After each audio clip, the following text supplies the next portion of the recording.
Good day and good night. Welcome to the High and Low Retrospective, where we take a cinematic detour to explore seminal media moments that redefined storytelling, reshaped industries, and left a lasting impact on audiences. Today, we're looking at a project that revolutionized branded content, merging cinema and advertising in a way never seen before. The Hire, also known as BMW Films. Before YouTube, before social media ads, before streaming services made short-form storytelling ubiquitous, BMW Films turned heads by enlisting Hollywood's best to craft a series of stylish, high-octane short films centered around their ultimate driving machines. But how did The Hire come to be? Why was it made? And why does it remain a landmark in both filmmaking and advertising? Put your seatbelt on because we're taking this retrospective for a spin around the block. Let's go.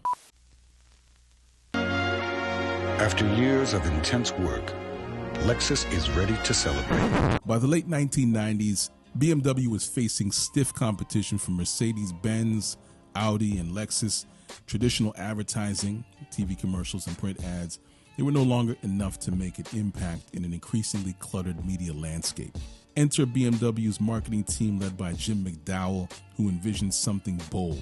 My gosh, when you are working with a film, you can do things with a car that you could never do as a car company. So the film that I could never run as an ad is a perfectly good way to sell a film.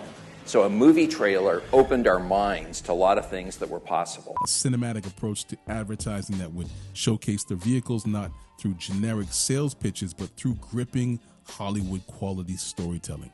BMW partnered with Fallon Worldwide, a Minneapolis-based ad agency, to develop a unique marketing campaign. Their idea?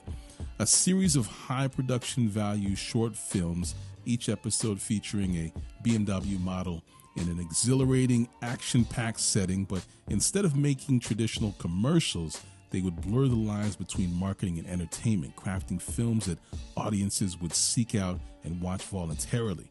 This was a gamble. No car company had attempted something on this scale, but BMW was willing to bet big.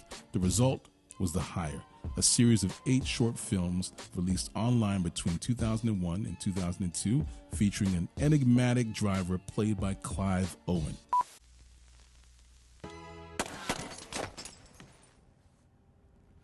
At the center of The Hire was the driver, a professional wheelman for hire portrayed by Clive Owen. He wasn't a salesman or a BMW spokesperson. He was a cool, reserved, ultra-skilled driver who got embroiled in different high-stakes scenarios in each film. Think Jason Statham in The Transporter, but a few years earlier and with even better directors behind the camera, respectfully. Each episode was designed as a self-contained story, showcasing a different BMW model in action, whether outrunning pursuers, maneuvering through urban chaos, or pushing the limits on open roads. The goal was simple: let the cars shine through pure cinematic spectacle with minimal dialogue and maximum adrenaline.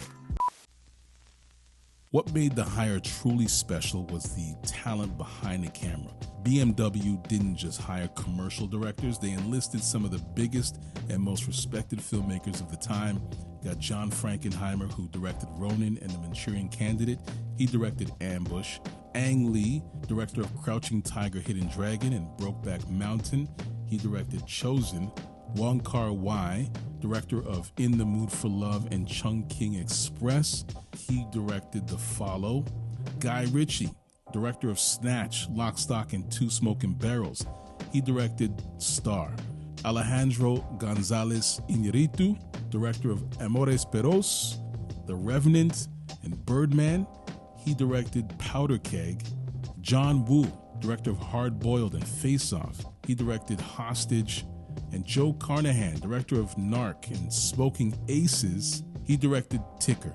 And finally, Tony Scott, the late great Tony Scott, director of Top Gun and Man on Fire, he directed Beat the Devil. This level of star power was unheard of for an advertising campaign. Each director brought their signature style, elevating the films beyond mere car commercials and turning them into mini action thrillers.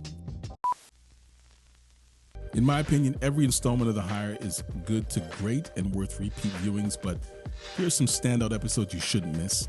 Star, directed by Guy Ritchie. Easily one of the most entertaining entries. Star features Madonna, Ritchie's then wife as a diva being driven around by Clive Owen. The film is pure Ritchie, fast-paced, humorous, and filled with chaotic energy as the driver teaches Madonna a lesson in humility. The Follow, directed by Wong Kar-wai.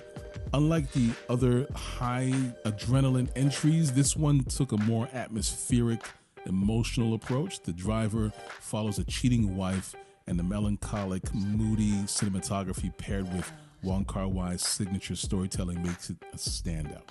And then Beat the Devil, directed by Tony Scott. A wild, over-the-top ride featuring Gary Oldman as the devil himself, with a story about James Brown trying to win back his soul. It was absurd, stylish, and undeniably fun.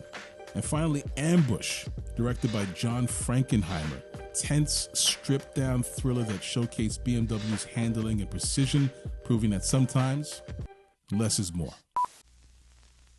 At the time when online video was still in its infancy, The Hire was a game changer. The films were streamed for free on BMW's website, accumulating over 11 million views in just a few months, a massive number for the early 2000s. Critics praised the series for its innovation, slick production, and genuinely engaging storytelling. More importantly, BMW's sales skyrocketed with a reported 12% increase during the campaign. It proved that audiences would willingly engage with branded content if it was entertaining and well-made. The success of The Hire had ripple effects across the industry. It inspired later branded entertainment projects, from Audi's The Chase to Apple's sleek product-driven short films. Even YouTube's ad model owes something to BMW Films, proving that high-quality storytelling can drive engagement better than traditional commercials. This success led BMW to produce a second season in 2002, adding 3 more films: Hostage by John Woo, Ticker by Joe Carnahan, and Beat the Devil by Tony Scott. These entries maintained the series' high production values and further cemented its status as a groundbreaking campaign. Despite its initial success, BMW pulled the series after 2002. However, in 2016, the company revived The Hire with The Escape, once again starring Clive Owen and directed by Neil Blomkamp, who directed District 9.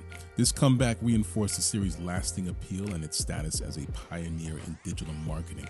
Most recently, BMW added The Calm back in 2023. It was directed by Sam Hargrave, who brought us Extraction, and it was produced by Joseph Kosinski, who directed Top Gun Maverick. It starred Uma Thurman and Pom Klementif, who you might recognize from Guardians of the Galaxy. The short continued the tradition of blending high-stakes action with sleek BMW branding. More than 2 decades later, The Hire remains a textbook example of how to blend advertising and entertainment seamlessly. It was ahead of its time, proving that audiences crave storytelling, even in commercials. So that's the High and Low Retrospective on The Hire, a series that pushed boundaries, revolutionized branded content, and gave us some of the best car chases outside of Hollywood blockbusters. If you haven't watched it, or it's been a while, it's definitely worth revisiting. I'll add some links in the description. Don't forget to like, subscribe, share, comment, and join us again for more deep dives into the shows, movies, and music that defined generations. Until next time, stay curious, stay nostalgic, and remember...